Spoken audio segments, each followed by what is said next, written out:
আপনাদের এই গোদাগাড়ি মাটি কাটার চরের একজন কৃষককে যদি বলা হয়, একজন রাখালকে যদি বলা হয়, একজন কাজের লোককে যদি বলা হয় যে তোমাকে দাওয়াত দিতে হবে ডোনাল্ড ট্রাম্পের কাছে গিয়ে, তাহলে আপনাদের এই মাটি কাটা গোদাগাড়ির একজন চরের মানুষ ডোনাল্ড ট্রাম্পের কাছে গিয়ে দাওয়াত দিবে। ওই ডোনাল্ড ট্রাম্পের কাছে এই মানুষ যত অসহায় তার চেয়ে বেশি অসহায় মুসা আলাইহিস সালাম ছিলেন। কেন? এই চরের মাটি কাটা গোদাগাড়ির এই চরের মানুষের নিজের জমি জায়গা আছে, নিজের বাপ মায়ের পরিচয় আছে, নিজের আত্মীয় স্বজন আছে, নিজের গ্রাম বাড়ি আছে। আর মুসা আলাইহিস সালাম সেই গোলাম কওমের মেম্বার, যাদের প্রত্যেক পুরুষকে জবাইয়ের আদেশ দেওয়া আছে, যার পিতামাতার পরিচয় তিনি বুক ফুলিয়ে ফেরাউনের সামনে দিতে পারবে না, পিতামাতার পরিচয় গোপন রেখে ফেরাউনের বাড়িতে মানুষ হতে হয়েছে। মা তার পরিচয় মুখ ফুলিয়ে বলতে পারেনি এটা আমার সন্তান। সেই গোলাম কওমের সন্তান মুসা আলাইহিস সালাম। শুধু কি তাই, মুসা আলাইহিস সালামকে যখন নবী বানানো হচ্ছে তখন উনি মানুষের বাড়ির কাজের চাকর, 10 বছর থেকে একজন মানুষের বাড়িতে কাজ করতেছেন। শুধু কি তাই, মুসা আলাইহিস সালামকে যখন নবী বানানো হচ্ছে তখন তিনি হত্যার আসামি, ফাঁসির দণ্ডপ্রাপ্ত আসামি। মুসা আলাইহিস সালামকে সেই ব্যক্তির বিরুদ্ধে দাওয়াত দিতে পাঠানো হচ্ছে যেই ব্যক্তির কাছে তিনি ফাঁসির দণ্ডপ্রাপ্ত আসামি। শুধু কি তাই, যেই ব্যক্তির তিনি এক সময় নিমক খেয়েছেন, যেই ব্যক্তির বাড়িতে তিনি বড় হয়েছেন, তার বিরুদ্ধে তিনি কিভাবে দাঁড়াবেন, তার সামনে কিভাবে দাঁড়াবেন? না আছে বংশ পরিচয়, না আছে ব্যক্তি পরিচয়।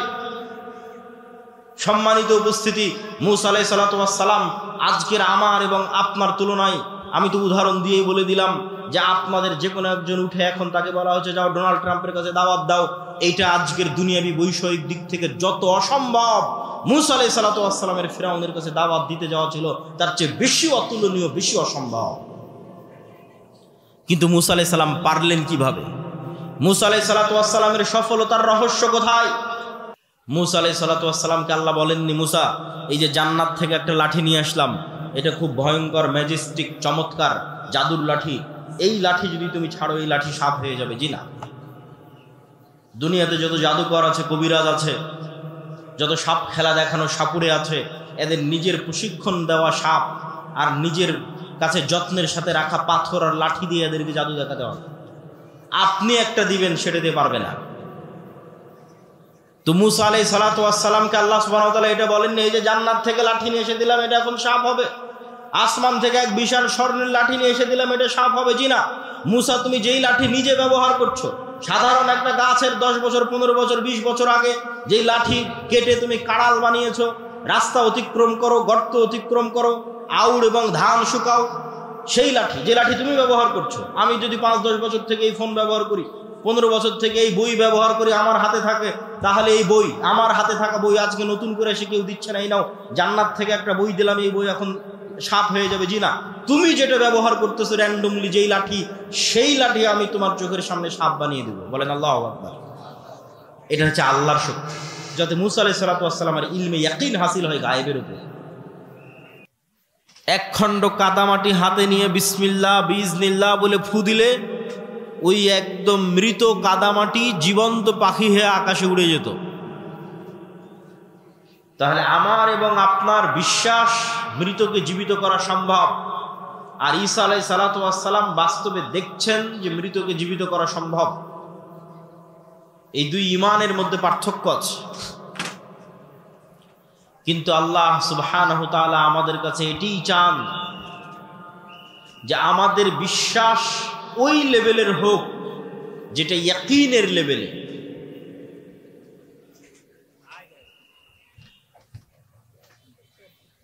যেমন আল্লাহ সুবহানাহু ওয়া তাআলা সূরা তাকাসুরের মধ্যে বারবার বলেছেন, কাল্লা লাউ তা'লামুনা ইলমাল ইয়াকিন, যে অবশ্যই তোমাদের ইয়াকিন অর্জিত হবে।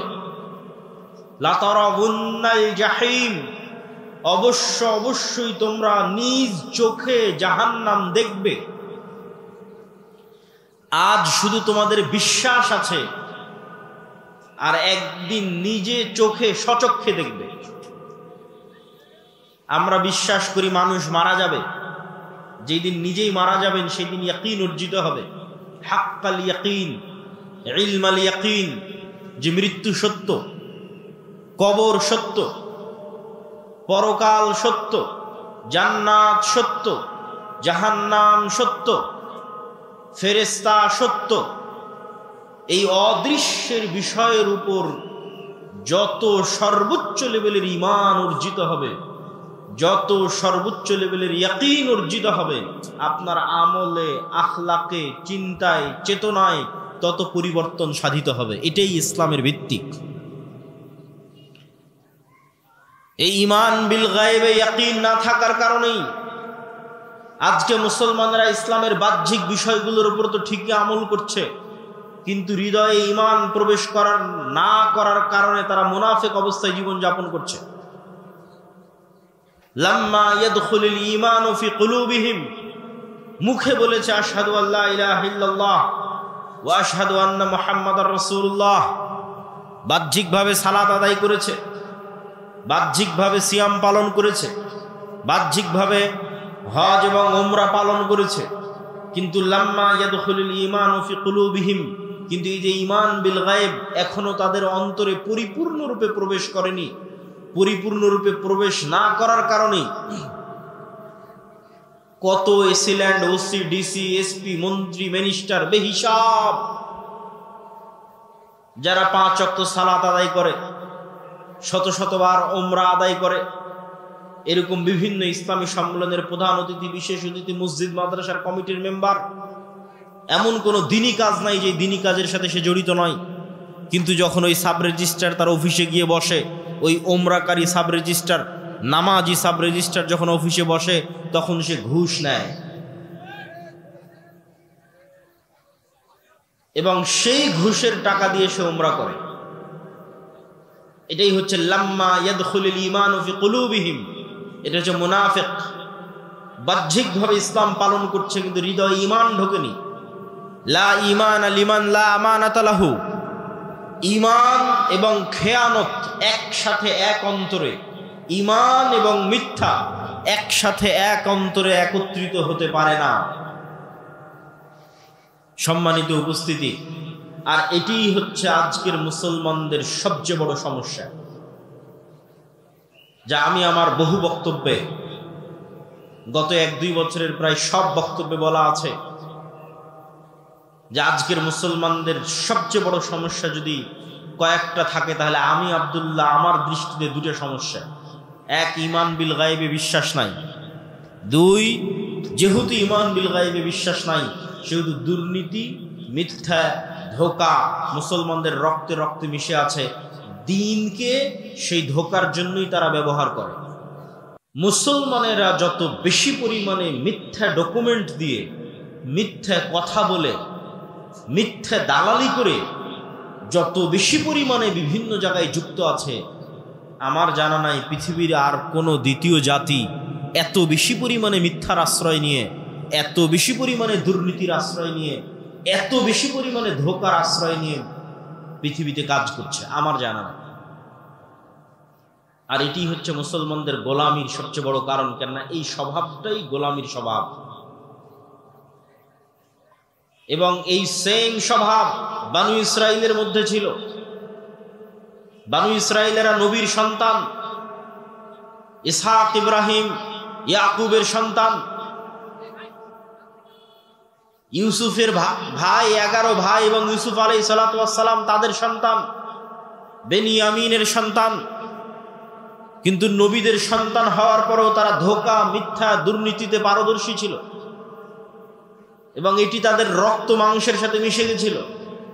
আল্লাহ বললেন, দাউদের তেলাওয়াত শুনে মাছ শনিবারের দিন দাউদের জাবুরের তেলাওয়াত শুনে নদীর ধারে চলে আসে, তোমরা শনিবারের দিনে মাছগুলোকে ধরিও না। এই সমস্ত ধোঁকাবাজ, দুর্নীতিগ্রস্ত, মিথ্যুক মুনাফিকরা কি করলো? শনিবারের দিনে এই মাছগুলোকে বেড়া দিয়ে, বানা দিয়ে ঘিরে রাখলো, ধরলো না। শনিবার পার হওয়ার পর রবিবারের দিন ওই মাছগুলোকে ধরলো। কি পরিমাণ চালাকি, কি পরিমাণ 2 নাম্বারি, কি পরিমাণ ধূর্তামি! তাদের এই চালাকি, দুর্নীতি, ধূর্তামি, মিথ্যা দিয়ে পবিত্র কোরআন আল্লাহ সুবহানাহু ওয়া তাআলা বানু ইসরাইলের এই ঘটনাগুলোতে পরিপূর্ণ করে রেখেছে। এই সেম সিচুয়েশন, সেম অবস্থা আজকের মুসলমানদের। আজকের মুসলমানদের এই হৃদয় বিদারক করুণ দৃশ্য আরো বাস্তব হয়ে ফুটে ওঠে যদি আপনি ফিলিস্তিনের মুসলমানদের অবস্থা দেখেন। ফিলিস্তিনে যারা ত্রাণের কাজ করতে গেছে তারা এ বিষয়ে খুব সম্যক অবগত যে মিশরে 1 কেজি আটার দাম কত, মিশরে 1 কেজি চিনির দাম কত, মিশরে একটা ছাগলের দাম কত, 1 কেজি দুম্বার গোস্তের দাম কত। ওই সেম জিনিসটা যখন মিশর থেকে গাজায় ঢুকতেছে তখন গাজায় সেটির দাম হয়ে যাচ্ছে 10 গুণ, 15 গুণ, 20 গুণ, 50 গুণ পর্যন্ত। এই যে দাম বাড়ানোর যে সিন্ডিকেট, এই সিন্ডিকেটের সাথে পৃথিবীর কোনো ইহুদি জড়িত নাই, এই সিন্ডিকেটের সাথে ইসরায়েল জড়িত নাই। মুসলমানদের পাঠানো ত্রাণের টাকার উপর যে সিন্ডিকেট গড়ে উঠেছে, এই সিন্ডিকেট মুসলমানেরাই তৈরি করেছে। এটা সত্য। তারা নিজের ভাইয়ের রক্তের উপর বিজনেস করতেছে।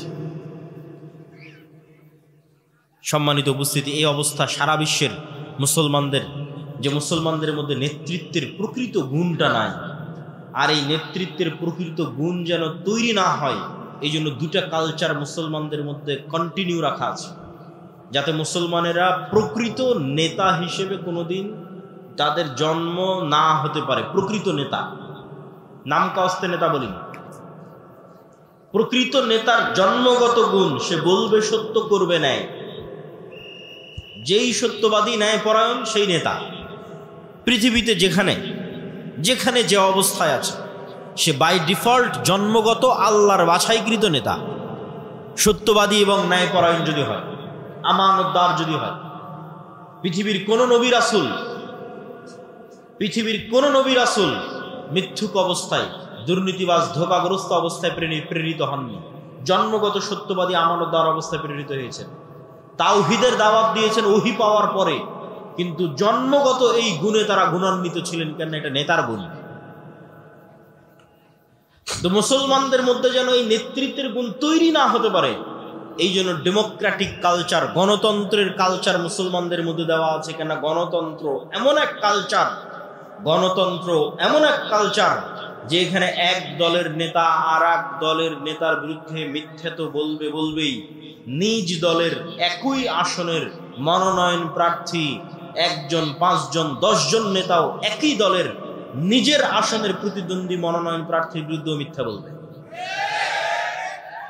কেননা মিথ্যা না বললে টিকতে পারবে না, চলতে পারবে না। গীবত, পরহিংসা না করলে টিকতে এবং চলতে পারবে না। তাহলে যে একবার মিথ্যা বলে ফেললো, যে মিথ্যার কালচারে একবার নিজেকে জড়িয়ে ফেললো, তার দ্বারা কোনোদিন প্রকৃত নেতৃত্ব হবে না। এই নেতা যদি প্রধানমন্ত্রী হয়ে যায়, এই নেতা যদি রাষ্ট্রপতিও হয়ে যায়, এই নেতা যদি এমপিও হয়, এই নেতা যদি মন্ত্রীও হয়, তাহলে যে নিজের দলের মনোনয়ন প্রার্থীর বিষয়ে অন্য দলের নেতার বিষয়ে মিথ্যা বলেছে, দুর্নীতি করেছে, ধোঁকা দিয়েছে, তাকে ভারত আর আমেরিকা টাকা দিয়ে কিনতে পারবে না? পারবে না? বলেন, পারবে? ও তো দুর্নীতিগ্রস্ত, তো মিথ্যার উপর প্রতিষ্ঠিত হয়েছে, তার তো মেরুদণ্ড সোজা নয়। ফলত ডেমোক্রেটিক কালচারের মধ্যে যে নেতাই আসবে, সেই নেতাই পশ্চিমাদের পা চাটবে, না হয় পাশের দাদাবাবুদের পা চাটবে, টাকার কাছে বিক্রি হয়ে যাবে। আর একটা কালচার মুসলমানদের মধ্যে রাখা আছে, সেটা হচ্ছে সুদের কালচার। এই সুদের কালচার মিথ্যা তৈরি করে। রাসূলুল্লাহ সাল্লাল্লাহু আলাইহি ওয়াসাল্লাম বলছেন, আল্লাহুম্মা ইন্নী আউযু বিকা মিনাল মা'সামি ওয়াল মাগরাম। আল্লাহ পাপ থেকে বাঁচতে চাই, গুনাহ থেকে বাঁচতে চাই এবং ঋণ থেকে বাঁচতে চাই। আল্লাহর নবীকে সাহাবীরা জিজ্ঞেস করছেন, আল্লাহর নবী, আপনি কেন এত ঋণ থেকে বাঁচতে চান? আল্লাহুম্মা ইন্নী আউযু বিকা মিনাল হাম্মি ওয়াল হুজনি। এই দোয়ার মধ্যে রাসূলুল্লাহ সাল্লাল্লাহু আলাইহি ওয়াসাল্লাম বলেছেন, ওয়া যালঈদ দাইনি ওয়া গালাবাতির রিজাল। হে আল্লাহ, ঋণের বোঝা থেকে বাঁচতে চাই। আল্লাহর নবীকে সাহাবীরা জিজ্ঞেস করলেন, আপনার প্রত্যেক দোয়ায় ঋণ থেকে বাঁচতে চাওয়ার দোয়া কেন থাকে? রাসূলুল্লাহ সাল্লাল্লাহু আলাইহি ওয়াসাল্লাম উত্তরে বললেন, মানুষ যখন লোন নেওয়া শুরু করে তখন সে মিথ্যা বলাও শুরু করে। আজকে উপস্থিত অসংখ্য মা বোন আছে, যে সমস্ত মা বোন কিস্তির সাথে জড়িত আছে, তারা হলফ করে বলেন, বুকে হাত দিয়ে বলেন, কতজন শতভাগ সত্যবাদী। কি আপনারা বুঝতে পারছেন না কথা? কিস্তি থেকে যে একবার টাকা নিয়েছে তার পক্ষে কি সত্যের উপর অটল থাকা সম্ভব? সম্ভব না। তাকে মিথ্যার আশ্রয় নিতেই হবে। আর এইভাবে যখন একটা প্রজন্ম মিথ্যুক তৈরি হয়ে যায়, একদল মা মিথ্যুক তৈরি হয়ে যায়, মিথ্যার আশ্রয় নেয়, তখন এই সমস্ত মায়ের পেট থেকে, এই সমস্ত সমাজ থেকে ওমর ইবনুল খাত্তাব, তারেক বিন জিয়াদ, সালাহুদ্দিন আইয়ুবীর জন্ম অসম্ভব, ইম্পসিবল। শুধু গোলামি জন্ম নিবে, গোলামি তৈরি হবে। যারা মিথ্যার আশ্রয় নিয়ে নিজে বিক্রি হয়ে যাবে, দেশকে বিক্রি করে দিবে। সম্মানিত উপস্থিতি, মুসলমানদের মধ্যে দুইটা কালচার টিকিয়ে রাখা আছে, একটা ডেমোক্রেটিক কালচার, গণতন্ত্রের কালচার, আর একটা সুদের কালচার। সব মুসলমানকে যদি সুদের সাথে জড়িয়ে ফেলা যায়, তাহলে সব মুসলমানকে মিথ্যুক বানানো যাবে। এমনিতেই 190 বছর ব্রিটিশদের গোলামি করার কারণে এমনিতেই মুসলমানেরা দুর্নীতিগ্রস্ত। এমনিতেই ইউরোপীয় উপনিবেশ যেখানে যেখানে প্রতিষ্ঠিত হয়েছে, সেখানে সেখানে মুসলমানদের মিথ্যা, দুর্নীতি, ধোঁকার কালচার বৃদ্ধি পেয়েছে। যেখানে আমাদের শাসন যত মজবুত, যত নিকৃষ্ট, যত জঘন্য ছিল, ওখানে মিথ্যা, ধোঁকার কালচার তত বেশি। এই জন্য ভারত, পাকিস্তান, বাংলাদেশের মুসলমানেরা যত মিথ্যা বলে, তার চেয়ে তুলনামূলক রোহিঙ্গা মুসলমানেরা, তার চেয়ে তুলনামূলক আফ্রিকার মুসলমানেরা বেশি মিথ্যা বলবে, বেশি দুর্নীতি করবে, বেশি ধোঁকা দিবে। কেননা তাদের গোলামে আরো শক্ত, আরো মজবুত, আরো কঠিন। ফলত গোলাম অবস্থায় জীবনযাপন করতে করতে মিথ্যা বলা শিখতে হয়েছে। একটা টাকার জন্য, একটা রুটির জন্য দুর্নীতি করা শিখতে হয়েছে। সেই কালচার, সেই স্বভাব রক্ত থেকে যায়নি। ফলত নেতার জন্ম হওয়া সম্ভব নয়, নেতৃত্বের জন্ম হওয়া সম্ভব নয়, জাতির মুক্তি সম্ভব নয়। জাতির মুক্তি তখনই সম্ভব যখন প্রকৃত নেতার জন্ম নিবে, যেই নেতার মেরুদণ্ড হবে সোজা। আর তখনই মেরুদণ্ড সোজা হবে যখন জীবনে কোনোদিন মিথ্যায়, অন্যায় এবং দুর্নীতির আশ্রয় নেয়নি। তখন ওর হৃদয়ে প্রকৃত ঈমান ঢুকেছে। এই নাম কস্তে ঈমান নয়, লোক দেখানো সালাত নয়, লোক দেখানো উমরা নয়, লোক দেখানো মুখের দাড়ি নয়। প্রকৃত ঈমানের ভিত্তি হচ্ছে যখন সে সত্যবাদী, আল্লাহর সাথে সত্যবাদী, জনগণের সাথে সত্যবাদী, আল্লাহর সাথে ন্যায়পরায়ণ, জনগণের সাথে ন্যায়পরায়ণ, আল্লাহর সাথে আমানতদার, জনগণের সাথে আমানতদার। সম্মানিত উপস্থিতি, আমাদের আজকের বক্তব্যের বিষয় ঈমান বিল গায়েব। কেন আজকের মুসলমানেরা, আজকের গাজার মুসলমানেরা ইসরায়েলের তুলনায় যত দুর্বল, আজকের সমগ্র বিশ্বের মুসলমানেরা আমেরিকা এবং ইসরায়েলের তুলনায় যত দুর্বল, মুসা আলাইহিস সালাতু ওয়াস সালাম তার চেয়ে 100 গুণ দুর্বল ছিলেন, তার চেয়ে 1000 গুণ দুর্বল ছিলেন ফেরাউনের কাছে, ফেরাউনের তুলনায়। আপনাদের এই গোদাগাড়ি মাটি কাটার চরের একজন কৃষককে যদি বলা হয়, একজন রাখালকে যদি বলা হয়, একজন কাজের লোককে যদি বলা হয় যে তোমাকে দাওয়াত দিতে হবে ডোনাল্ড ট্রাম্পের কাছে গিয়ে,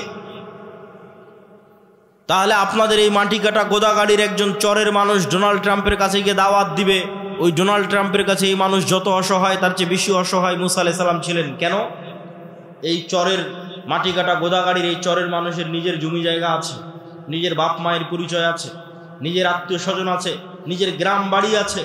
আর মুসা আলাইহিস সালাতু ওয়াস সালাম সেই গোলাম কওমের মেম্বার, যাদের প্রত্যেক পুরুষকে জবাইয়ের আদেশ দেওয়া আছে, যার পিতামাতার পরিচয় তিনি বুক ফুলিয়ে ফেরাউনের সামনে দিতে পারবে না। পিতামাতার পরিচয় গোপন রেখে ফেরাউনের বাড়িতে মানুষ হতে হয়েছে। মা তার পরিচয় মুখ ফুলিয়ে বলতে পারেনি এটা আমার সন্তান। সেই গোলাম কওমের সন্তান মুসা আলাইহিস সালাতু ওয়াস সালাম। শুধু কি তাই, মুসা আলাইহিস সালাতু ওয়াস সালামকে যখন নবী বানানো হচ্ছে, তখন উনি মানুষের বাড়ির কাজের চাকর, 10 বছর থেকে একজন মানুষের বাড়িতে কাজ করতেছেন। শুধু কি তাই, মুসা আলাইহিস সালাতু ওয়াস সালামকে যখন নবী বানানো হচ্ছে, তখন তিনি হত্যার আসামি, ফাঁসির দণ্ডপ্রাপ্ত আসামি। মুসা আলাইহিস সালাতু ওয়াস সালামকে সেই ব্যক্তির বিরুদ্ধে দাওয়াত দিতে পাঠানো হচ্ছে যেই ব্যক্তির কাছে তিনি ফাঁসির দণ্ডপ্রাপ্ত আসামি। শুধু কি তাই, যেই ব্যক্তির তিনি এক সময় নিমক খেয়েছেন, যেই ব্যক্তির বাড়িতে তিনি বড় হয়েছেন, তার বিরুদ্ধে তিনি কিভাবে দাঁড়াবেন, তার সামনে কিভাবে দাঁড়াবেন? না আছে বংশ পরিচয়, না আছে ব্যক্তি পরিচয়।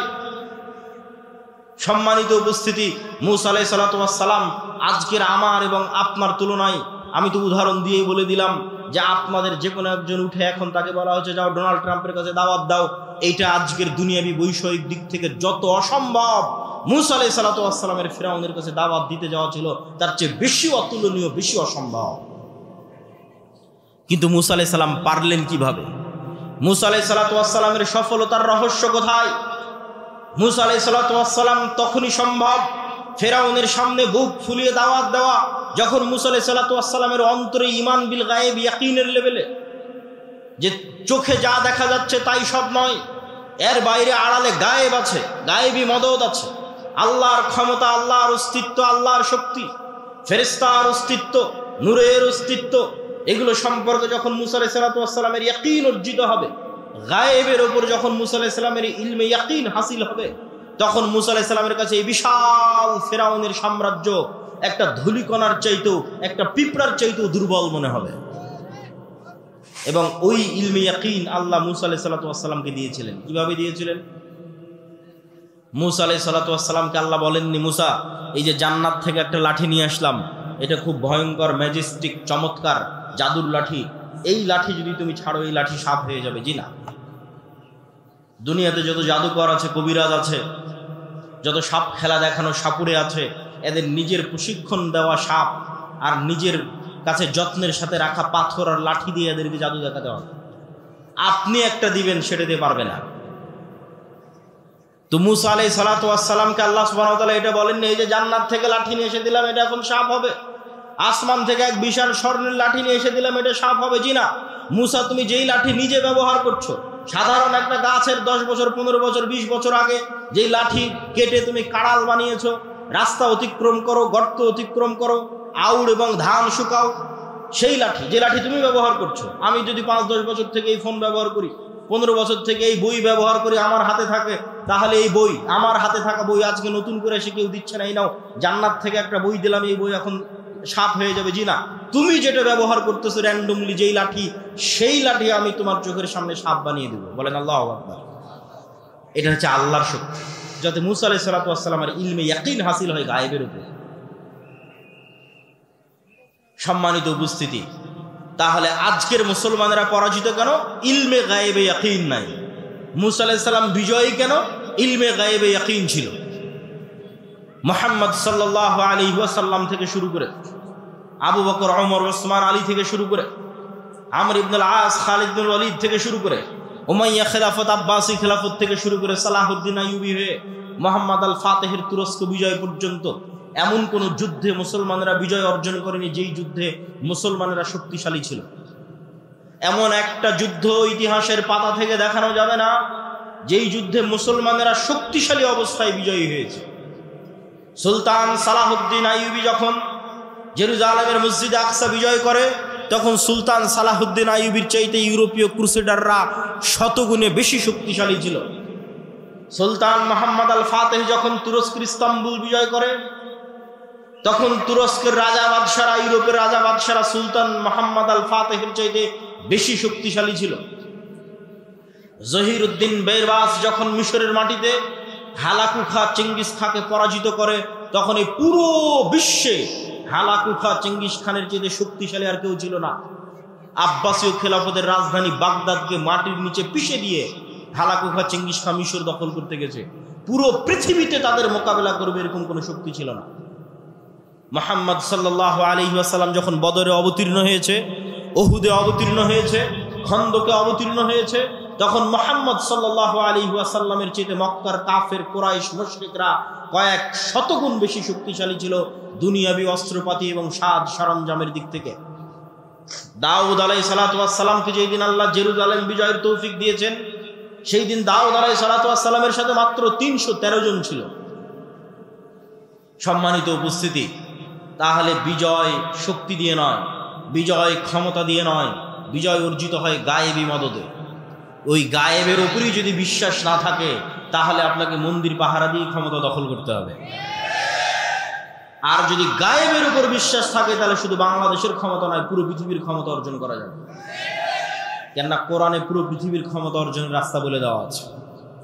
কিন্তু ওই মানের ঈমানওয়ালা একটা প্রজন্ম তৈরি হচ্ছে না, ওই মানের সততা, ন্যায়পরায়ণতার গুণে গুণান্বিত হবে এরকম একটা প্রজন্ম তৈরি হচ্ছে না, যে প্রজন্মের জন্য এই বিজয় অপেক্ষা করছে।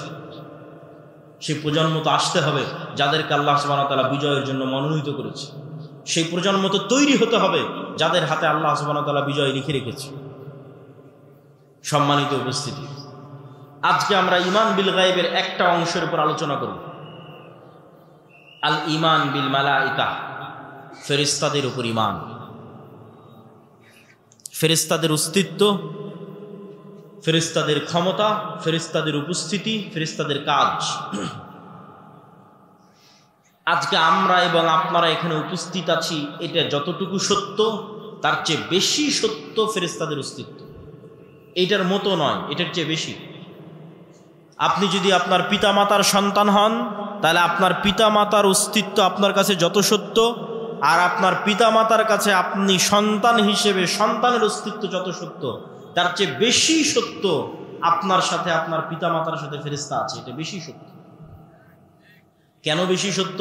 এটাকে আমি এমনি বানিয়ে বলছি যে না, আমাদের আদি পিতা আদম আলাইহিস সালাতু ওয়াস সালামকে যখন সৃষ্টি করা হয়, তখন সৃষ্টির পর তিনি প্রথম অন্য কোনো মানুষের সাথে পরিচিত হননি। যে আদম, এই যে তোমাকে সৃষ্টি করলাম, এই যে তোমার বাপ মা, এই যে তোমার ভাই বোন, আর এই যে তোমার স্ত্রী, আর এই যে তোমার পুত্র, যেটা এখন আমরা হচ্ছে, যে আমরা জন্মের পরে প্রথম কার সাথে পরিচিত হচ্ছে, এটা আমার মা, এটা আমার বাপ, এটা আমার সন্তান, এটা আমার ভাই, এটা আমার বোন। জন্মের পরে এগুলোর সাথে আমরা প্রথম পরিচিত হই। কিন্তু আমরা যখন প্রথম সৃষ্টি হয়েছি, তথা আমাদের আদি পিতা আদম আলাইহিস সালাম যখন প্রথম সৃষ্টি হয়েছে, তখন আদম আলাইহিস সালাম জন্মের পরে অন্য কোনো মানুষের সাথেই পরিচিত হয়নি। সর্বপ্রথম পরিচিত হয়েছে ফেরেশতাদের সাথে। বলেন আল্লাহু আকবার। তাহলে আপনার বাপ মায়ের অস্তিত্বের আগে ফেরেশতার অস্তিত্ব না আগে বাপ মায়ের অস্তিত্ব? ফেরেশতার অস্তিত্ব। আপনি যখন প্রথম সৃষ্টি হয়েছেন, তখন প্রথম পরিচিত হয়েছেন ফেরেশতার সাথে। ওয়াইদ কুলনা লিল মালাইকাতি ইসজুদু লিআদম ফাসাজাদু ইল্লা ইবলিস আবা ওয়াস্তাকবারা।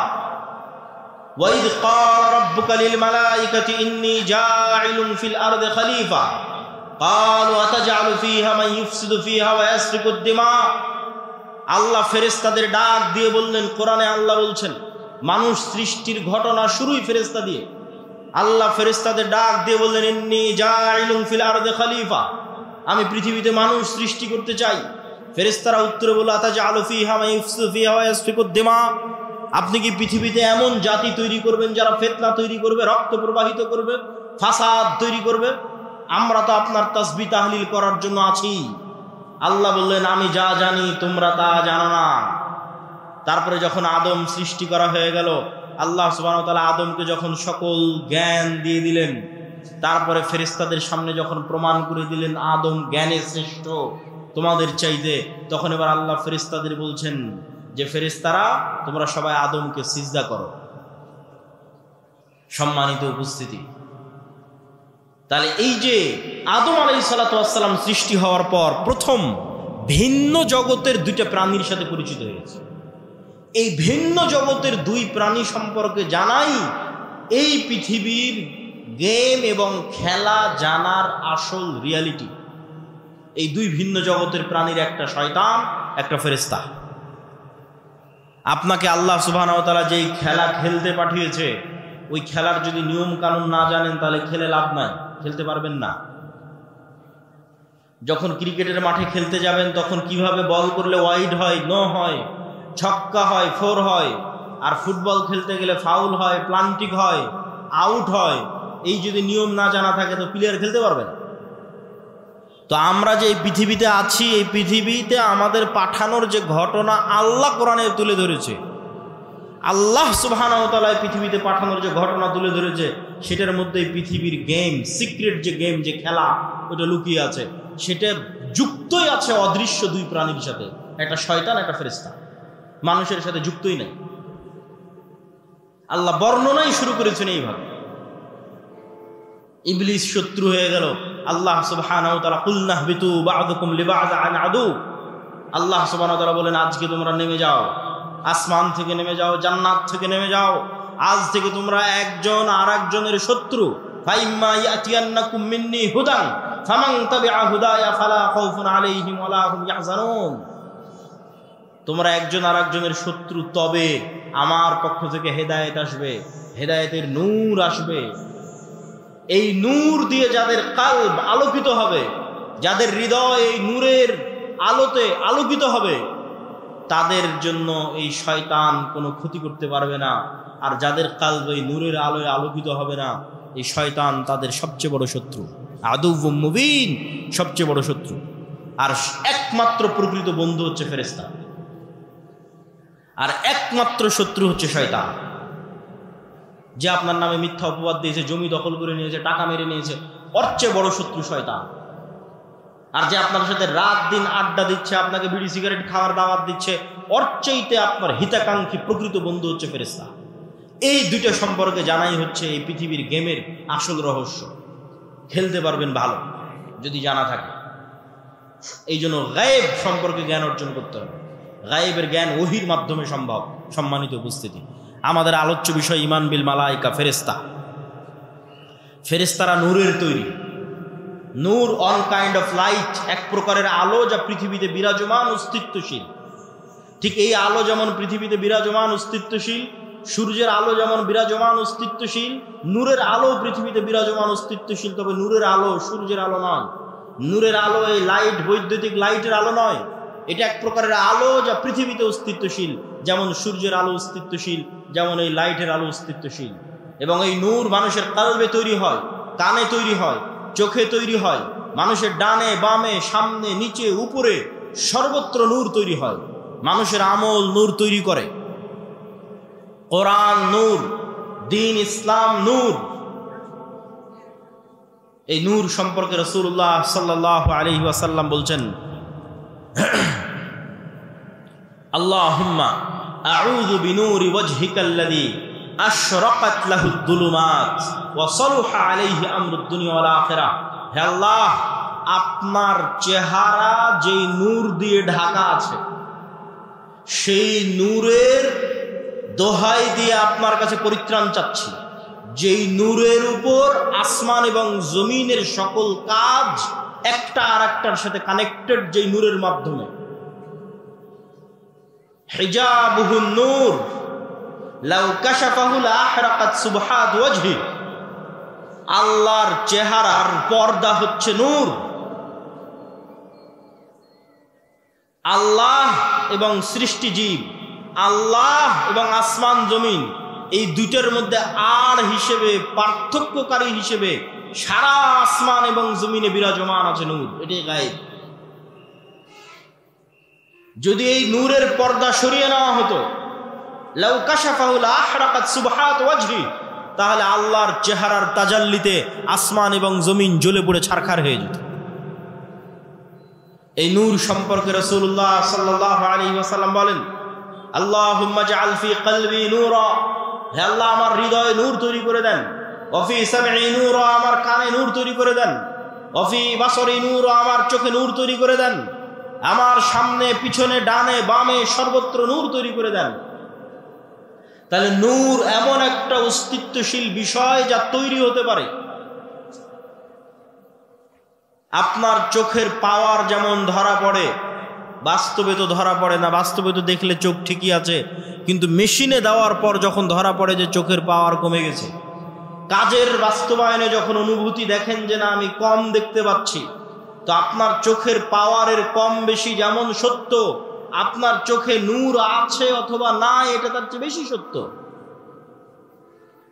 আপনার হার্টবিট যেমন কাঁপতেছে, রক্ত যেমন প্রবাহিত হচ্ছে, এই রক্তের প্রেসার চোখে দেখা যায় না, কিন্তু যখন ঠিকই যন্ত্র ধরা হচ্ছে তখন রক্তের প্রেসার উঠে আসতেছে। শরীরের তাপমাত্রা চোখে দেখা যায় না, কিন্তু যখন ঠিকই থার্মোমিটার ধরা হচ্ছে তখন উঠে আসতেছে। এই থার্মোমিটারে শরীরের তাপমাত্রা যত সত্য, এই রক্তের প্রেসার যত সত্য, এই হার্টবিট যত সত্য, এই হার্টের মধ্যে নূর তৈরি হয় তা তার চেয়ে বেশি সত্য। সম্মানিত উপস্থিতি, আমি বলিনি, রাসূলুল্লাহ সাল্লাল্লাহু আলাইহি ওয়াসাল্লামের হাদিসের অনুবাদ করছি। এটাই গায়েব। এই গায়েব সম্পর্কে যত জ্ঞান অর্জন করবেন তত আপনার জন্য পৃথিবীতে চলা সহজ হয়ে যাবে। আজকে এখানে আব্দুর রাজ্জাক বিন ইউসুফ, আব্দুল্লাহ বিন আব্দুর রাজ্জাক আসবে, এটা শোনার পর যারা এখানে উপস্থিত হয়েছেন তাদের অন্তরে বিন্দু মাত্র হলেও নূর আছে, এই জন্য এখানে উপস্থিত হতে পেরেছে। আর যারা শোনার পরও, কোনো কাজ না থাকার পরও, জরুরি প্রয়োজন না থাকার পরও আসেননি, খোঁজ নিয়ে দেখেন, বিশেষ করে যদি 3 জুমা পরস্পর মিস দিয়ে থাকে তাহলে খাতামাল্লাহু আলা কুলুবিহিম, ওর অন্তরে চুল পরিমাণও নূর নয়, ওটা একটা মৃত হৃদয়। এইভাবে আমাদের হৃদয়ে, আমাদের চোখে, আমাদের কানে, ডানে বামে নূর আছে, নূর তৈরি হয়। আল্লাহ সুবহানাহু ওয়া তাআলা কোরআনকে নূর বলছেন। মা কুনতা তাদরি মাল কিতাব ওয়ালাকিন মা কুনতা তাদরি মাল কিতাব ওয়ালাল ঈমান ওয়ালাকিন জাআলনাহু নূরান নাহদি বিহি মান নাশা। হে আল্লাহর নবী, আপনি জানতেন না কিতাব কাকে বলে, আপনি জানতেন না ঈমান কাকে বলে। আমি আল্লাহ এই কোরআনকে নূর বানিয়ে দিয়েছি, যেই নূরের আলোয় আলোকিত হয়ে মানুষ রাস্তা খুঁজে পাবে। যত কোরআন পড়বেন তত নূর তৈরি হবে। দিন নূর। আল্লাহ সুবহানাহু ওয়া তাআলা বলছেন ইউরিদুনা লিইউতফিউ নূরাল্লাহ ওয়াল্লাহু মুতিম্মু নূরিহি। কাফের এবং মুশরিকেরা চায় আল্লাহর নূরকে ফু দিয়ে নিভিয়ে দিতে, আর আল্লাহ আল্লাহর নূরকে সারা পৃথিবীতে বিজয়ী করবেন, প্রতিষ্ঠিত করবেন। বলেন আল্লাহু আকবার। এই নূর হচ্ছে ইসলাম। ওয়াহী নূর। আল্লাহ সুবহানাহু ওয়া তাআলার পক্ষ থেকে যে ওয়াহী এসেছে, কোরআন ওয়াহী, ইসলাম ওয়াহী, এই ওয়াহী নূর। এই নূরকে আল্লাহ সুবহানাহু ওয়া তাআলা বিজয়ী করেই ছাড়বেন পৃথিবীতে। আল্লাহ নিজে বলছেন পবিত্র কোরআনে। সম্মানিত উপস্থিতি, ঠিক তেমনি আমি যেটা বললাম যে আপনাদের সৎ আমল নূর তৈরি করে। ঠিক যেমন আপনারা মোবাইলের ব্যাটারিতে চার্জ দিয়ে সারাদিন ব্যবহার করলেন, সারা রাত চার্জ দিলেন, সারাদিন ব্যবহার করলেন, ঠিক এই দুনিয়াতে আমলের মাধ্যমে আমরা নূর রিসিভ করি, নূর জমা করি, নূর তৈরি করি। আর এই গায়েবের পর্দা উন্মোচন হওয়া মাত্র তথা মৃত্যু এসে যাওয়া মাত্র, মৃত্যু আসা আর গায়েবের পর্দা উন্মোচিত হওয়া শেষ, তথা মৃত্যু আসার পর থেকে আপনি গায়েবের জগতে চলে গেছেন, যেটা এতদিন বিশ্বাস করতেন সেই জগতে চলে গেছেন। ওই জগতে যাওয়ার পর থেকেই এই দুনিয়াতে করা আমলের প্রভাব দেখতে পাবেন। আপনার আমলের নূর আপনার অন্ধকার কবরকে আলোকিত করবে, আপনার আমলের নূর কিয়ামতের অন্ধকারকে আলোকিত করবে, আপনার আমলের নূর আপনাকে পুলসিরাত অতিক্রম করতে সহযোগিতা করবে। আল্লাহ সুবহানাহু ওয়া তাআলা কোরআন মাজিদে বলছেন ওয়াল্লাযীনা আমানু মাআহু নূরুহুম ইয়াসআ বাইনা আইদিহিম ওয়া বিআইমানিহিম। যারা ঈমান আনয়ন করেছে তাদের নূর কিয়ামতের মাঠে তাদের ডানে বামে বিচ্ছুরিত হবে। ইয়াওমা তারাল মুমিনিনা ওয়াল মুমিনাত নূরুহুম ইয়াসআ নূরুহুম বাইনা আইদিহিম ওয়া বিআইমানিহিম। মুমিন এবং মুমিনারা কিয়ামতের মাঠে দেখতে পাবে তাদের আমলের নূর তাদের ডানে এবং বামে বিচ্ছুরিত হচ্ছে। আজকে যখন আপনি ওযু করছেন তখন আপনি নূর তৈরি করছেন। এই নূর আজ দেখা যাচ্ছে না, যদিও বাস্তবে অস্তিত্বশীল আছে, কিন্তু গায়েব দেখা যাচ্ছে না, নূরই গায়েব। কিন্তু যখন কিয়ামতের মাঠে যাবেন তখন এই ওযুর অঙ্গ প্রত্যঙ্গগুলো নূরের আলোয় আলোকিত থাকবে। আল্লাহু আকবার। এই নূর বাস্তব। সম্মানিত উপস্থিতি, সেই নূরের তৈরি হচ্ছে ফেরেশতা। ফেরেশতারা হচ্ছে সেই নূরের তৈরি এবং মানুষের রূহ। ইবনুল কাইয়িম রাহিমাহুল্লাহ বলছেন মানুষের রূহ নূরুন লাতীফ। নূরের একটা সূক্ষ্ম প্রকার হচ্ছে মানুষের রূহ। এই জন্য দেখা যায় না, এই জন্য ধরা যায় না। সম্মানিত উপস্থিতি, তাহলে নূর যদি পৃথিবীতে অস্তিত্বশীল থাকে, বিরাজমান থাকে, ফেরেশতারা যদি পৃথিবীতে অস্তিত্বশীল থাকে, বিরাজমান থাকে, আমি আপনি দেখি না কেন? আমি আপনি ধরতে পারি না কেন? বিজ্ঞানের যন্ত্র ধরতে পারে না কেন? আবিষ্কার করতে পারে না কেন? আজ থেকে 100 বছর আগে এই মাটিকাটা গ্রামে যে মানুষ মারা গেছে, সেই মানুষকে যদি আপনি এখন উঠিয়ে বলেন যে শোনো, আমি কথা বলবো এখানে, আর আমার কথা এখন সাথে সাথে ঢাকায় গিয়ে বাজবে। আমি কথা বলবো এখানে, বাজবে ঢাকায় সাথে সাথে, আর আমি কথা বলবো এখানে, বাজবে সৌদি আরবে, আমেরিকা, ইউরোপে সাথে সাথে, 1 সেকেন্ড দেরি হবে না। বিশ্বাস করুন, এটা তার কাছে গায়েব ছিল। আজ থেকে 100 বছর আগে যারা পৃথিবীতে চলে গেছে, পৃথিবী থেকে চলে গেছে, এটা তাদের কাছে গায়েব। আর আল্লাহ আমাদের জন্য এই নিয়ামত উন্মোচন করে দিয়েছে। কথা বলছি এখানে, এই লাইভে ক্যামেরায় আমেরিকায় যে বসে আছে সেও শুনতে পাচ্ছে আমার কথা এখান থেকে ইনস্ট্যান্ট ভেসে উড়ে আমেরিকা গিয়ে বাজতেছে। 100 বছর আগে মানুষ এটা বিশ্বাস করত। অথচ যেই ওয়েভ, যেই মাইক্রোওয়েভ, রেডিও ওয়েভ, আলোর তরঙ্গের মধ্যে দিয়ে মানুষের আওয়াজ এবং মানুষের দৃশ্য ট্রান্সফার হচ্ছে, আলোর গতির সাথে ট্রান্সফার হচ্ছে, এই ওয়েভের মধ্যে ডাটা ধারণ করার ক্ষমতা তথা মানুষের আওয়াজ ধারণ করার ক্ষমতা মানুষের দৃশ্য ধারণ করার ক্ষমতা আল্লাহ যেদিন পৃথিবী সৃষ্টি করেছিলেন ওই দিন থেকেই ছিল, মানুষ জানতো না, ওই দিন থেকেই ছিল। আজ এসে মানুষ আবিষ্কার করেছে কিরে এই আলোর তরঙ্গ তো ডাটা ধারণ করে, যেটার উপর আজকের ইন্টারনেট দাঁড়িয়ে আছে, যেটার উপর আজকের আধুনিক মোবাইল কম্পিউটারের সভ্যতা দাঁড়িয়ে আছে, শুধু এই আলোর মাইক্রোওয়েভ রেডিও ওয়েভের মাধ্যমে ডাটা ট্রান্সফার করা। অথচ আমরা কত বোকা দেখেন, সবসময় ফোনে কথা বলতেছি, আমেরিকা, ইউরোপ, লন্ডন সব জায়গায় কথা বলতেছি ফোনে, সাথে সাথে সেখানে আমাদের কথা পৌঁছে যাচ্ছে, অথচ এটা বিশ্বাস করতেছি না যে এই কথা আল্লাহর সাথে সাথে শুনতে পাবেন। আরে মানুষের তৈরি প্রযুক্তির মাধ্যমে আল্লাহর দেওয়া সিস্টেম ব্যবহার করে সাথে সাথে কথা পৌঁছে যাচ্ছে আমেরিকায়, আর মানুষ বিশ্বাস করে না যে তার কথার সাথে সাথে আল্লাহ সুবহানাহু ওয়া তাআলা শুনতে পাচ্ছে। যদিও আল্লাহ এই সিস্টেমের মুখাপেক্ষী নন, আল্লাহ সুবহানাহু ওয়া তাআলা এগুলো থেকে পবিত্র এবং আরো ঊর্ধ্বে। কিন্তু মানুষ যদি এত দূর পারে তাহলে আল্লাহ কত দূর পারতে পারে? মানুষ যদি এত দূর পারে তাহলে আল্লাহ সুবহানাহু ওয়া তাআলা কত দূর পারতে পারে? মানুষ যদি এত দূর পারে। এটা দিয়ে কি বলছিলাম যে এটাই 100 বছর আগে গায়েব ছিল, তাহলে আপনি দেখতে পান না, আপনি বুঝতে পান না, তার মানে পৃথিবীতে না, এটা মিথ্যা কথা।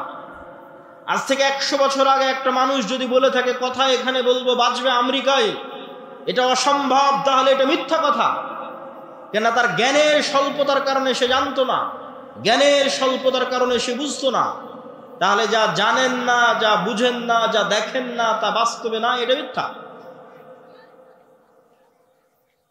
এবং বর্তমান পৃথিবীতে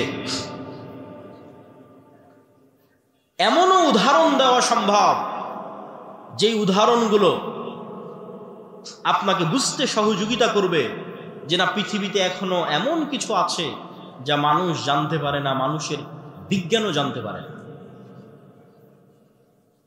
যেমন কুকুরের ঘ্রাণ শক্তি মানুষের চাইতে 10,000 গুণ বেশি। এখানে যে মাইকগুলো আছে, আমি কোনো সেন্ট এই মাইক থেকে পাচ্ছি না, কোনো সেন্ট নাই। এই প্লাস্টিকের এই যে বোতল, এটার থেকেও কোনো সেন্ট পাচ্ছি না। তা আমি যদি বলি যে এই মাইকের কোনো গন্ধ নাই, এটা মিথ্যা কথা। আমি যদি বলি এই পানির কোনো গন্ধ নাই, এটা মিথ্যা কথা। অত সূক্ষ্ম লেভেলের গন্ধ নেওয়ার ক্ষমতা আমার নাই। এই মাইকটাই আপনি একটা কুকুরের নাকের সামনে রাখেন, দিয়ে রাজশাহীর সাহেব বাজারে ফেলে আসেন, এখানকার মাটি কাটার কুকুর ওই রাজশাহীর সাহেব বাজারে এই মাইক খুঁজে বের করে নিয়ে আসবে।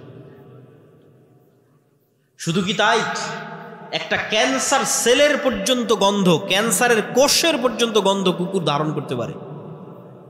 করোনা ভাইরাসের মতো সূক্ষ্ম জিনিসের গন্ধ কুকুর ধারণ করতে পারে। 1 গুণ 2 গুণ বলা নাই তো, মানুষের চেয়ে 10,000 গুণ বেশি বলা আছে, যে 10,000 গুণ বেশি সক্ষম।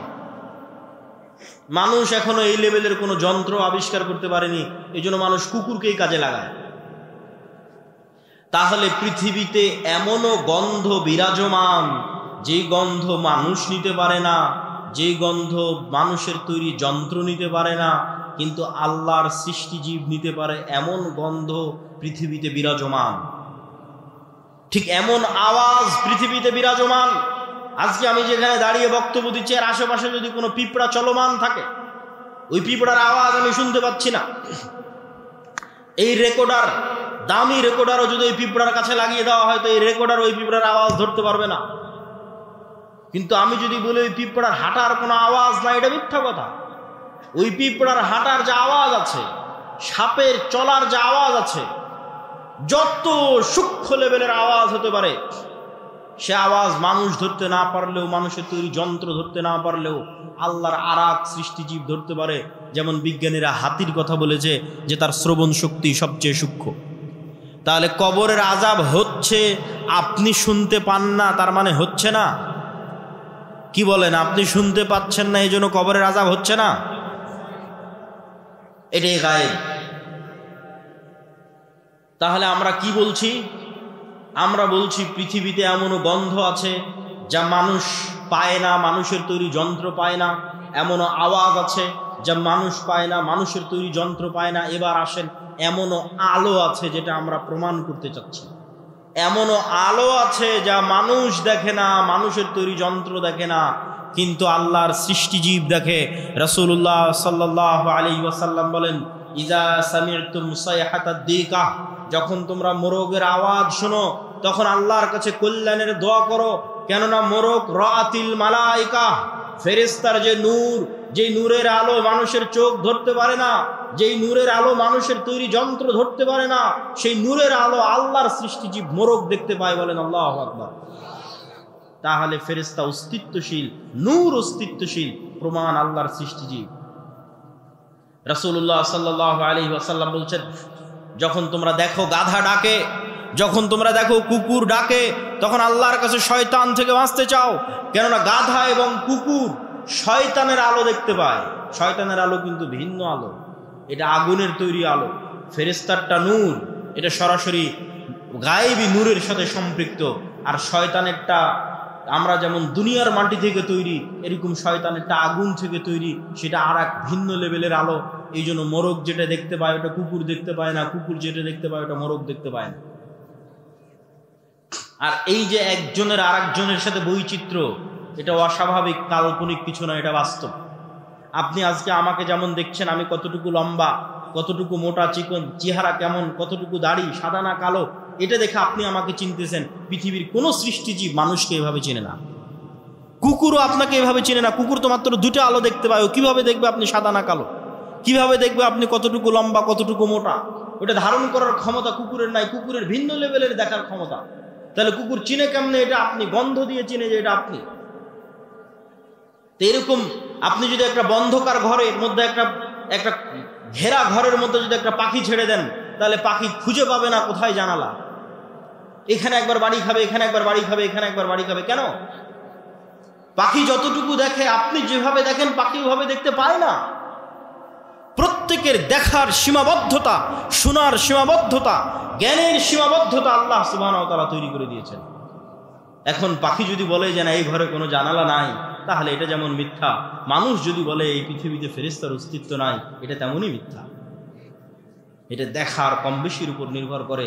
মানুষকে আল্লাহ 3D ত্রিমাত্রিক জগতে আটকে রেখে দিয়েছে। এর বেশি ঊর্ধ্বে ওঠার ক্ষমতা মানুষের নাই। মানুষ সময়ের সাথে আবদ্ধ, মানুষ আলোর সাথে আবদ্ধ। সময়ই আলো, আলোই সময়। আর এই পৃথিবী আর মানুষের এই যে 3D জগৎ, এই কয়টার মধ্যেই সীমাবদ্ধ। সম্মানিত উপস্থিতি, তাহলে আমরা প্রমাণ করছিলাম যে পৃথিবীতে এমন অদৃশ্য কিছু আছে যা মানুষের পক্ষে দেখা সম্ভব নয়, মানুষের তৈরি যন্ত্রের পক্ষে দেখা সম্ভব নয়। সেই রকম এক অদৃশ্য অস্তিত্বের নাম ফেরেশতা, যারা এখনো এখানে আছে। এবার চলেন ফেরেশতাদের উপর সাহাবীরা কেমন লেভেলের বিশ্বাস রাখত, তাহলে আপনি বুঝতে পারবেন আপনার কোন লেভেলের বিশ্বাস দরকার। ফেরেশতাদের সাথে সাহাবীদের বিশ্বাস সম্পর্কে দ্রুত কয়েকটা হাদিস বলে আমার বক্তব্যের শেষের দিকে চলে যাওয়ার চেষ্টা করব। সম্মানিত উপস্থিতি, সাদ বিন মুআজ রাদিয়াল্লাহু তাআলা আনহু, তিনি যখন মারা গেলেন তখন রাসূলুল্লাহ সাল্লাল্লাহু আলাইহি ওয়াসাল্লাম বলছেন, ইহতাজ্জালাহু আরশুর রহমান, রহমানের আরশ সাদ বিন মুআজের মৃত্যুতে কেঁপে উঠেছে।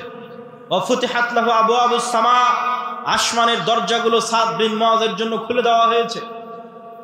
ওয়া শাহিদাহু ৭০ আলফাম মিনাল মালায়েকা, আর সাদ বিন মুআজের জানাজায় ৭০,০০০-এর বেশি ফেরেশতা তোমাদের সাথে সাদ বিন মুআজের জানাজায় অংশগ্রহণ করেছে। আল্লাহু আকবার। একজন দুইজন ফেরেশতা নয়, ১০০ ২০০ নয়, ১০০০ ২০০০ নয়, ৭০,০০০ ফেরেশতা সাহাবীদের সাথে সাদ বিন মুআজের জানাজায় অংশগ্রহণ করেছে। রাসূলুল্লাহ সাল্লাল্লাহু আলাইহি ওয়াসাল্লাম বলছেন, আসমানের দরজা খোলার কথা শুনলে, আসমানে উঠে যাওয়ার কথা শুনলে আমাদের কাছে মনে হয় না জানি এটা কত কঠিন, কত অসম্ভব। অথচ সকল ধর্মীয় গ্রন্থ একমত। কোরআন বলেন, বাইবেল বলেন, তাওরাত বলেন, জাবুর বলেন, ইনজিল বলেন, ওল্ড টেস্টামেন্ট, নিউ টেস্টামেন্ট, যেখানে খুলবেন সব একমত যে আদম আলাইহিস সালামকে জান্নাতে তৈরি করা হয়েছে, পরে জান্নাত থেকে দুনিয়াতে নামানো হয়েছে। তো জান্নাত থেকে দুনিয়াতে নামবে কিভাবে? আসমানের যদি দরজাই না থাকে, নামলো কোন দিক দিয়ে? তাহলে যে আসমানের দরজা দিয়ে আদম আলাইহিস সালাম নামলেন, সেই আসমানের দরজা দিয়ে ঈসা আলাইহিস সালাম উঠতে পারবে না? আমরা তো ছিলামই আসমানে, ছিলামই জান্নাত। অতএব এটা অনেক সহজ, অতি সহজ। এগুলো গায়েব, কিন্তু এগুলো বাস্তব। সম্মানিত উপস্থিতি, রাসূলুল্লাহ সাল্লাল্লাহু আলাইহি ওয়াসাল্লাম বলছেন, জাবির ইবনে আব্দুল্লাহ রাদিয়াল্লাহু তাআলা আনহু থেকে বর্ণিত, তিনি বলেন, আমার পিতা উহুদের যুদ্ধে মারা গেছেন, আর তার পিতা অনেক কন্যা রেখে গেছে। সেই কন্যাগুলোকে মানুষ করতে হবে, ঋণের বোঝা আছে, সেগুলো নিয়ে তিনি চিন্তিত, কাঁদছেন। রাসূল সাল্লাল্লাহু আলাইহি ওয়াসাল্লাম বলছেন, জাবের লা তাবকি, কাঁদিও না, মা জালাতিল মালাইকাতু তুজিল্লু বিআজনিহাতিহা, তুমি কাঁদছো কেন, তুমি কাঁদো কিভাবে, যেখানে এখন পর্যন্ত ফেরেশতারা তোমার পিতার লাশকে তাদের পর দিয়ে, তাদের পাখা দিয়ে, ছায়া দিয়ে রেখেছে। আল্লাহু আকবার। তাহলে এই কথোপকথনগুলো আল্লাহর নবীর সাথে সাহাবীদের হচ্ছে, যেগুলো ফেরেশতা রিলেটেড। আবু সাঈদ খুদরি রাদিয়াল্লাহু তাআলা আনহু থেকে বর্ণিত, তিনি বলেন, উসাইদ বিন হুযায়র রাদিয়াল্লাহু তাআলা আনহু একদিন তার ঘোড়া রাস্তা বলে কোরআন তেলাওয়াত করছেন। তো কোরআন তেলাওয়াত শুরু করতেই ঘোড়া লাফালাফি শুরু করে দিল। কোরআন তেলাওয়াত থামিয়ে দিলেন, ঘোড়াও থেমে গেল। তিনবার এরকম হওয়ার পর উনি স্থায়ীভাবে কোরআন তেলাওয়াত বন্ধ করে দিয়ে পরের দিন সকালে আল্লাহর নবীর কাছে ঘটনা খুলে বললেন। আল্লাহর নবী বললেন, তিলকাল মালাইকা দানাত লিসাউতিক, এরা ছিল আল্লাহর ফেরেশতা, যারা তোমার কোরআনের আওয়াজে সেখানে একত্রিত হচ্ছিল। আল্লাহু আকবার। যদি তুমি সকাল পর্যন্ত কোরআন পড়তে থাকতে, মানুষ ফেরেশতা দেখেনি। আপনি বলছেন মানুষ ফেরেশতা দেখতে পারবে না? দেখতে পারে। মানুষ ফেরেশতা দেখে, মানুষও ফেরেশতার আওয়াজ শুনতে পারে। অস্বাভাবিক কিছু নয়। অসংখ্য দলিল কোরআন এবং হাদিস থেকে দেওয়া সম্ভব। বানু ইসরাইলের একজন ব্যক্তি রাস্তা দিয়ে হাঁটতেছে, আকাশ থেকে আওয়াজ আসলো, ইস্তে হাদিকাতা ফুলান, উমুকের বাগানে পানি বর্ষণ করে। আওয়াজ ফেরেশতার, শুনছে সাধারণ মানুষ, নবী নয়, রাসূল নয়, ফেরেশতার আওয়াজ শুনছে সাধারণ মানুষ। হাদিস সহিহ বুখারী মুসলিমের, বানু ইসরাইলের যুগের ঘটনা। ওই লোক দেখে এক জায়গায় গিয়ে পানি বর্ষণ হচ্ছে। সে পানি বর্ষণের জায়গায় গিয়ে একজন মানুষকে দেখতে পেল, বলল, তোমার নাম কি? বলে, আমার নাম এই। তখন ওই লোক বলে, এই নাম তো আকাশ থেকে যে আওয়াজ শুনলাম সে আওয়াজের সাথে মিলে যায়। বলে, তুমি করো কি? তো বলে, আমার ফসল থেকে যতটুকু উৎপাদন হয় তার 3 ভাগের 1 ভাগ আল্লাহর রাস্তায় দান করে দিই, 3 ভাগের 1 ভাগ এই জমিতে বিনিয়োগ করি, আর 3 ভাগের 1 ভাগ দিয়ে নিজের সংসার চালাই। তখন ওই লোক বলল, বুঝেছি, এটি সেই কারণ যে কারণে আকাশ থেকে আওয়াজ শোনা যাচ্ছে যে তোমার জমিতে যেন পানি বর্ষণ করা হয়। তাহলে ফেরেশতার আওয়াজ মানুষ শুনতেছে, নবী রাসূল নয়, সাধারণ মানুষ। ফেরেশতাকে সাধারণ মানুষ দেখতে পায়, তার প্রমাণ বানু ইসরাইলের 3 জন ব্যক্তি, যারা একজন অন্ধ, একজন কুষ্ঠ, একজন টাক। আল্লাহ সুবহানাহু ওয়া তাআলা মানুষ রূপে ফেরেশতা পাঠিয়ে দিলেন 3 জনের কাছে। 3 জনেরই অন্ধত্ব, টাক এবং কুষ্ঠ রোগ ভালো হয়ে গেল। 3 জনকে উট, গরু এবং ছাগল দেওয়া হলো। আবার 20, 30, 25 বছর পর আবার ফেরেশতা তাদের কাছে গেল পরীক্ষা নেওয়ার জন্য। পরীক্ষায় শুধু অন্ধ ব্যক্তি পাশ করলো। ফেরেশতা দেখা যায়, ফেরেশতা সাধারণ মানুষের কাছে আসতে পারে, অস্বাভাবিক কিছু নয়।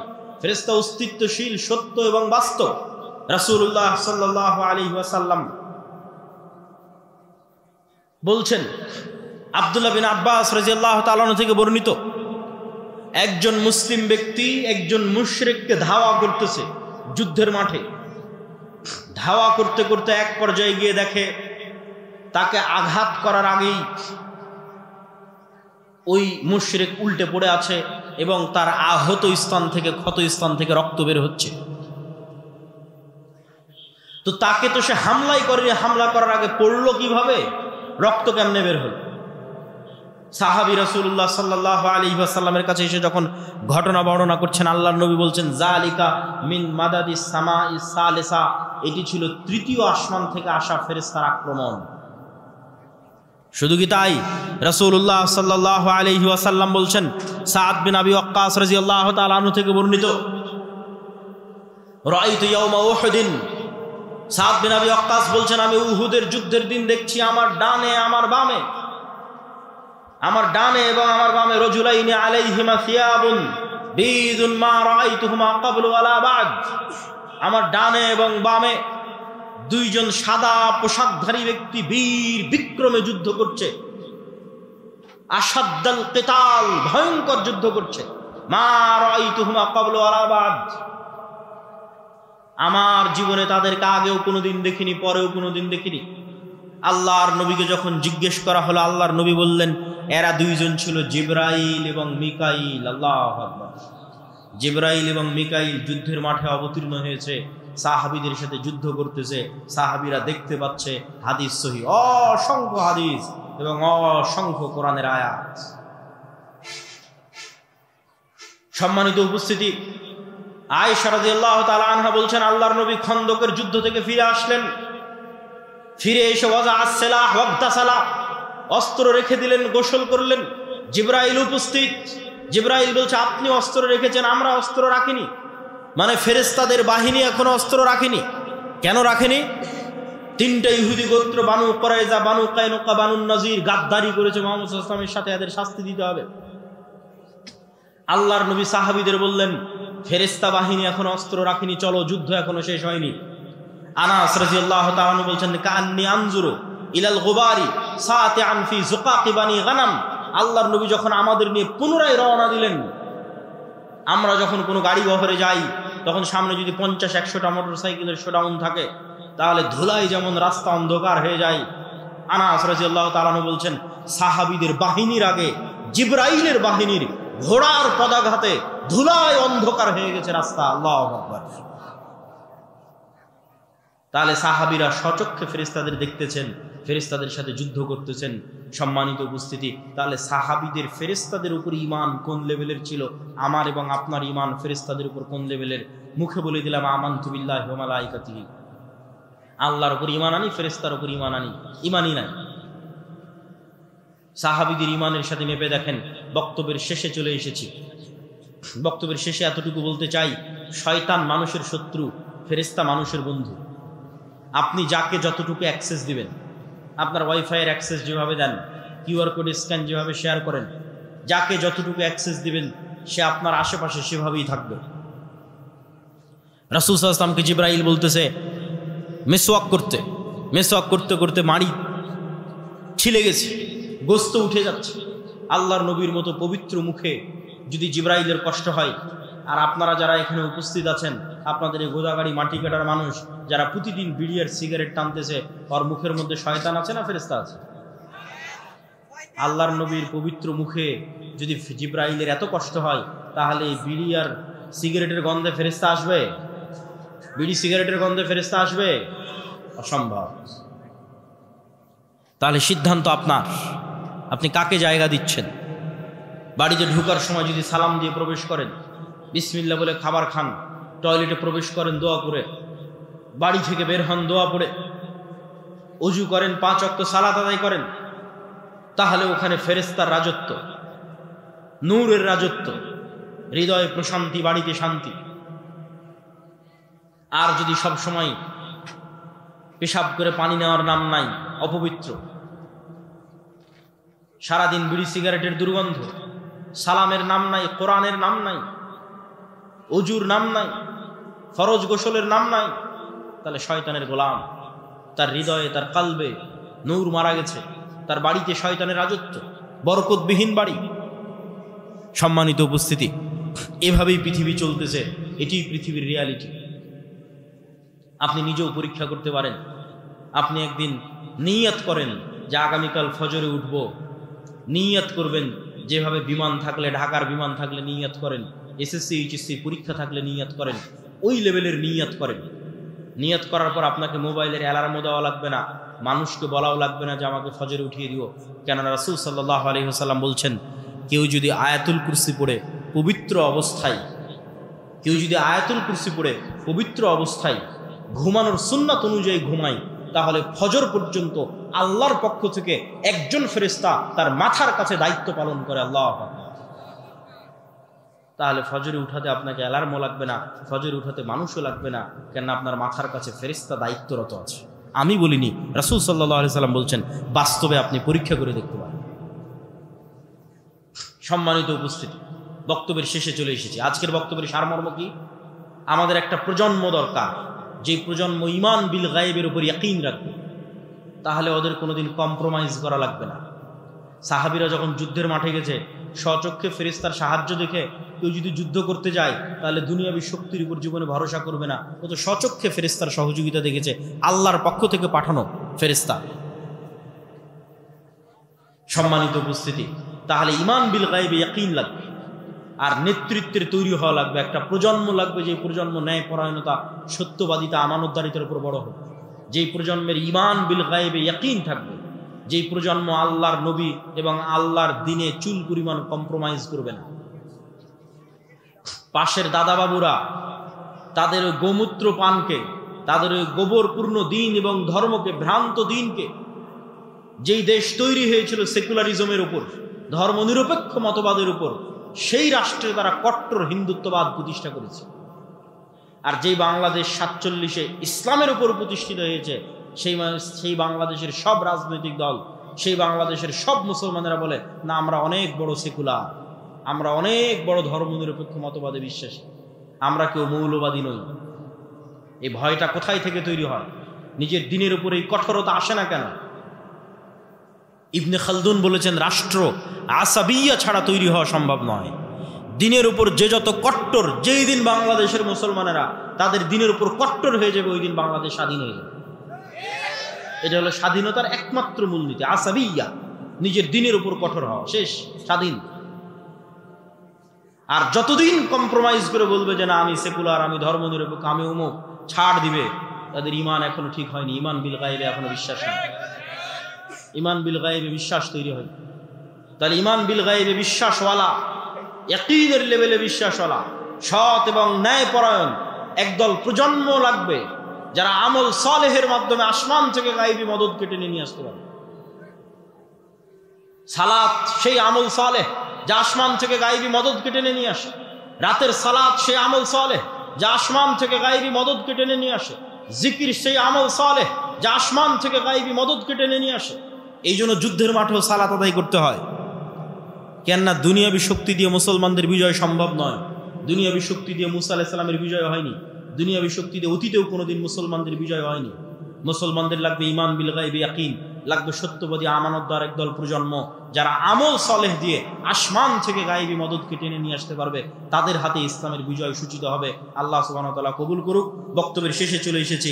এই যে আপনাদের সাথে সাক্ষাৎ, এই যে আপনাদের সাথে মোলাকাত, এটা যদি অস্থায়ী একদিনের সাক্ষাৎ হয় তাহলে হবে না, এটাকে স্থায়ী রূপ দিতে হবে। আর এই স্থায়ী রূপ দেওয়ার এক নম্বর বড় মাধ্যম মাসিক আল ইতিসাম। কোথায় বছরে বাংলাদেশের 600-র অধিক উপজেলায় আমরা কয়দিন যাব, কতবার, কিভাবে যাব? পুরো বছরে যদি 100টা প্রোগ্রামও করি তবুও এক বছরে 600টা উপজেলায় যাওয়া যাবে। তাহলে আপনার এখানে একবার না দুইবার না তিনবার মিস হতেই পারে। যেমন গতবার আমাদের আসা হয়নি, আবারও হয়তো সামনে 1-2-3 বছর না আসা হতে পারে। কিন্তু মাসিক আল ইতিসাম যদি আপনার বাড়িতে যাই, তাহলে প্রতি মাসে আমি আব্দুল্লাহ নিজে মাসিক আল ইতিসামে 3টে লেখা লিখি, সম্পাদকীয় লিখি, মিন্নাতুল বাড়ি লিখি, স্বাভাবিক একটা প্রবন্ধ লিখি। এই জন্য আজকে যারা এখানে উপস্থিত হয়েছেন, মনে করছেন আমাদের থেকে জ্ঞান নেওয়া প্রয়োজন, আমাদের সাথে সম্পৃক্ত থাকা প্রয়োজন এবং এটা দাবি, এটা হওয়া উচিত, প্রত্যেকে অনুরোধ জানাবো অন্তত মাসিক আল ইতিসাম নিয়ে যাবেন। 2 নম্বর সম্পৃক্ত হওয়ার উপায় আমাদের বই। যে বই থেকে আজকের আলোচনা করছিলাম সেটাও আমার লেখা বই, জানি না কয় কপি আজকে থাকবে। আল্লাহর পথে যাত্রা এই বইয়ের নাম। এটা ঈমান বিল গায়বের উপরই লেখা, ওখান থেকে আলোচনা করতেছিলাম। এবং এরকম আরও যত বই আছে, মিন্নাতুল বাড়ি হোক, ফিলিস্তিন হোক, শেখ আব্দুর রাজ্জাক বিন ইউসুফের সালাতের হোক, আব্দুর রহিমের নতুন বই রাসূলুল্লাহ সাল্লাল্লাহু আলাইহি ওয়াসাল্লাম দেখতে যেমন ছিলেন, যে কোনো বই যেটা আপনার পছন্দ হবে সেটা সাথে নেওয়ার চেষ্টা করবেন, পড়ার চেষ্টা করবেন। এই উম্মত পড়ার উম্মত। ইকরা বিসমি রাব্বিকাল্লাযী খালাক, ইকরা ওয়া রাব্বুকাল আকরাম। এই উম্মত জ্ঞানের উম্মত, জ্ঞানের উপরই টিকে থাকতে হবে। 3, আমাদের সাথে স্থায়ী সম্পৃক্ত হওয়ার মাধ্যম মক্তব। এই গোদাগাড়ি অঞ্চলে আমি কত সফর দিয়েছি মক্তবের জন্য, জানি না এখন কয়টা মক্তব চলে। যারা প্রোগ্রামের আয়োজক তারাও মক্তব নিয়ে চিন্তা ভাবনা, দায়িত্ব পালন করে কিনা সেটাও জানি না, কিন্তু আমার কাছে ওটাই গুরুত্বপূর্ণ, ওটাই দামি। আমি একদিনের 1 ঘন্টার বক্তব্যে না আপনাকে সূরা ফাতিহা শেখাতে পারলাম, না দোয়া শেখাতে পারলাম, কিছুই পারিনি। কিন্তু আপনার গ্রামে যদি মক্তব চলে, তাহলে প্রতিদিন ওখানে দোয়া, কোরআন এগুলো শিখবে, আর সেগুলোর সাদাকায়ে জারিয়া আমরা রাজশাহীতে বসে ঘরে বসে পাবো। এটাই তো জীবনের সবচেয়ে বড় সফলতা। এই সাদাকায়ে জারিয়ার নেশায় তো আমরা পাগল। সেটা তৈরি করার জন্য আপনাদের পিছিয়ে এত পরিশ্রম, কিন্তু বুঝাতে পারি না। অতএব মক্তব যদি থাকে আরো স্ট্রং করা, না থাকলে আরো বিভিন্ন জায়গায় তৈরি করা। ট্রেনিং এর জন্য জামিয়া সালাফিয়া দাওয়া ইলাল্লাহর কাছে পাঠানো। 600 মক্তবের ইমাম ট্রেনিং নিয়েছে। আজকে এখনো 30-এর অধিক মক্তবের ইমাম ট্রেনিং এর জন্য জামিয়া সালাফিয়া রাঙ্গিপাড়া পাওয়া রাজশাহীতে আছে। এই সমস্ত ট্রেনিং এর জন্য যে সমস্ত ইমামেরা আসে, তাদের যাতায়াত খরচ আমরা দিই, থাকা খাওয়া খরচ আমরা দিই। সম্মানিত উপস্থিতি। 3 নম্বর উপায় হচ্ছে প্রতিষ্ঠানকে জামিয়া সালাফিয়ার সাথে অধিভুক্ত করা। যে কোনো প্রতিষ্ঠান, জামিয়া সালাফিয়া বাংলাদেশের শ্রেষ্ঠতম, বৃহত্তম, অন্যতম, দেশি বিদেশি ছাত্র, শিক্ষক, উন্নত সিলেবাস, পড়াশোনা সব দিক থেকে বাংলাদেশের টপ 5, টপ 10 শিক্ষা প্রতিষ্ঠানগুলোর একটি। এই জামিয়া সালাফিয়ার সাথে সম্পৃক্ত হলে ছোট ছোট গ্রামের প্রতিষ্ঠানগুলোরও মান উন্নত হবে। শিক্ষা এবং জ্ঞানের মাধ্যমেই আমাদের বিপ্লব নিয়ে আসতে হবে। অতএব শিক্ষা এবং জ্ঞানকে গুরুত্ব দিতে হবে। 4 নম্বর, সুদের বিরুদ্ধে যুদ্ধ। সুদ মিথ্যুক বানায়, এই জন্য কর্জে হাসানা। যদিও আমরা পরীক্ষামূলক শুরু করেছি, 30-এর কাছাকাছি মানুষকে আমরা কর্জে হাসানা দিয়েছি। ইসলামে বিলাসী পণ্যের জন্য সুদযুক্ত ঋণ তো বহু দূরের কথা, কর্জে হাসানা নেওয়ারও কোনো দলিল খুঁজে পাওয়া কঠিন। বিলাসী পণ্য, বিলাসী পণ্য মানে বাড়ি মাটির আছে ভেঙে ইটের তৈরি করবে। বিলাসী পণ্য মানে বাড়িতে ফ্রিজ নাই ফ্রিজ কিনবে। বিলাসী পণ্য মানে বাড়িতে এসি নাই এসি কিনবে। এগুলো বিলাসী পণ্য। এগুলো সুদের টাকা দিয়ে কিনা তো বহু পরের কথা, কর্জে হাসানা দিয়েও কিনা যাবে কিনা এটার প্রমাণ কোরআন হাদিস থেকে দেওয়া কঠিন আছে। তাহলে কর্জে হাসানাটা কখন নেওয়া যাবে? কর্জে হাসানা নেওয়া যাবে যখন বিপদে পড়েছেন, অ্যাক্সিডেন্ট করেছেন, মেয়ের বিয়ে দিবেন, তখন কর্জে হাসানা। আর কখন নেওয়া যাবে? যখন একটা ব্যবসা শুরু করতে চাচ্ছেন, ব্যবসায়িক প্রয়োজনে আটকে গেছেন, তখন কর্জে হাসানা। বিলাসী পণ্যের জন্য সুদের ঋণ বহু পরে কর্জে হাসানাও জায়েজ হবে কিনা, যে একটা মানুষ জিজ্ঞেস করবে যে আল্লাহ আমি কর্জে হাসানা দিয়ে এসি কিনবো, এটা জায়েজ হবে কিনা এটা আমি জানি। আমি ইসলামিক ফাইন্যান্স নিয়ে পড়েছি, আমার জানা নাই ইসলামের মূলনীতি এটার সাথে যায় কিনা। আর এই বিলাসী পণ্যগুলোতে লোন দেওয়ার কারণেই ইসলামী ব্যাংক আর ইসলামী ব্যাংক থাকতে পারে না। কেননা কনভেনশনাল ব্যাংক বিলাসী পণ্যে লোন দিচ্ছে, সারা পৃথিবী ক্রেডিট কার্ড দিচ্ছে, আসো খরচ করো। বিকাশ বলতেছে 50,000 টাকা তুমি বিনা ডকুমেন্ট জমা দিয়ে খরচ করতে পারবো। মানে যে কোনো মূল্যে আপনাকে লোনের ফাঁদে ফেলে শয়তানের দাসত্বে, মিথ্যার দাসত্বে আপনাকে নিয়ে যাওয়া, এই পুরো পৃথিবী এরকম হায়নার মতো হয়ে আছে। অতএব অল্প তুষ্ট না থাকলে, ইমান না বাঁচাতে চাইলে আপনি এই সুদের বেড়াজাল থেকে বাঁচতে পারবেন না। এটির জন্য আমাদের মুসলিম বাইতুল মাল কর্জে হাসানা। আর এই কর্জে হাসানা প্রজেক্টে আমরা কোনো দান নেই না। যে সমস্ত মানুষেরা বিভিন্ন ব্যাংক ব্যালেন্সে টাকা জমা রেখেছে, বিকাশ নগদে টাকা ফেলে রেখেছে, যেখান থেকে কোনো লাভ ইন্টারেস্ট নিতে চায় না, তারা আমাদের মুসলিম বাইতুল মালে টাকা জমা রাখতে পারে।